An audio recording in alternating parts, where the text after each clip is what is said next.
other conferences I've been to, there's more of a mask that people wear, I feel.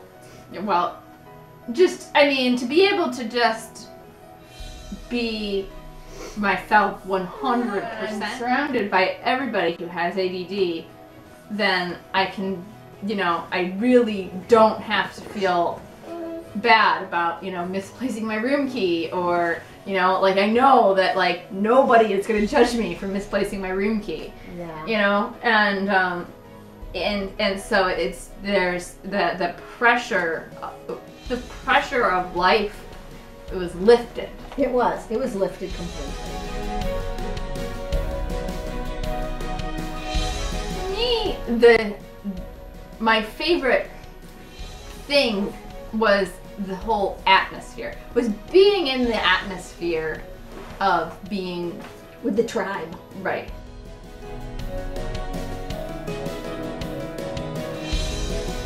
Gave me some more tools of like how to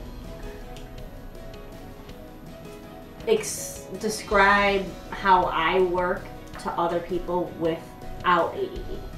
I mean, and even when it comes to like relationships and stuff, like to help somebody get it. And also to just reinforce that, oh, this is an ADD thing, and that is why it's like this. Yeah, no, there were a ton of things. There were actually a ton of things that I hadn't realized were ADD things, that I thought were just me or just us three, you know? And she grew up, I was diagnosed in 2nd grade. So, I mean, I was really fortunate, because I was a girl, and I didn't have the hyperactivity, and it was the 90s, and I was diagnosed. So I mean, I was really fortunate in that way. But and she read Hollowell's book, you know, when she was a teenager still. Yeah, but you know, but even so, like there were still things that I didn't now I don't remember which things they were, but you know. I know exactly what you're talking about though, because I was also, it was very clear that I had ADD too. That's the hyperactivity. And so, with you the know, hyperactivity. I've grown up, and this is my older sister, so like, it was no thing in our family that I, you know, that like, yeah, I have ADD, whatever.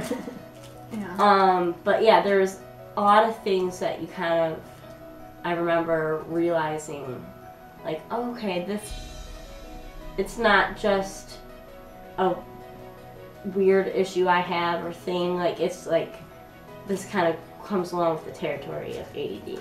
And even growing up and, you know, always getting support in school and like being lucky for that reason, but like that there was still a lot, it was still eye-opening in a lot of ways. I remember like realizing like, oh, that's an ADD thing? Like I didn't even know that. I thought that was just me. I thought that was just me being, you know, however, and being weird or something. Yeah, or screw up. I mean, that's the thing. It's like being. I mean, that's I think the hardest. One of the hardest parts about living with ADD is society making you feel like a screw up all the time. Yeah. Yeah. And you know, I know that I am a talented, smart individual, and that I'm capable of great things, and that, you know, but that I do them differently than most people.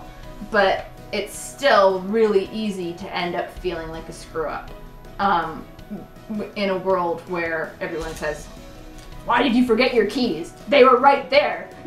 What? The remote's right in front of you, you know? And so it's so to realize that there were things that there were even more things that I hadn't, you know, to realize, oh, this is an ADD thing, was so it was very empowering. So I think that, you know, when you can say that, and when you see all these other people with the same traits, you know, and you see how wonderful they are. I mean, people were wonderful, and that's another thing that stood out about the conference, is just how wonderful and kind-hearted people were, you know, and it's nice to identify with that, you know, as an ADD trait. Mm-hmm. But I forget what I was going to say. That was where I was going.